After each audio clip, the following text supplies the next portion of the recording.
Hello everyone, today I'm going to show you how to add an audio clip to SiteGround pages. So before you creating an account, you will have to purchase the plan or web hosting.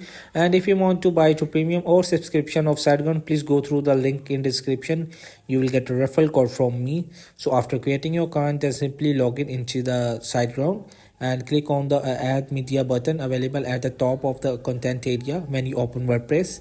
So insert the media page, open with the list of all the media items in the media files, exit in the list, choose from it, else there is an option to upload new media file. So you can just upload your audio clip.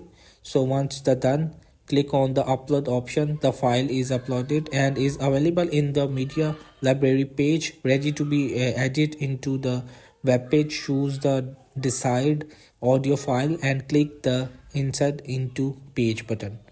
So after next procedure is clicking on the pencil icon will open the window where the alternate audio file can be added and the customization to the audio regarding the auto load and loop can be made using these guidelines. So hope this video helped you. Please don't forget to like and subscribe and get notified for more videos.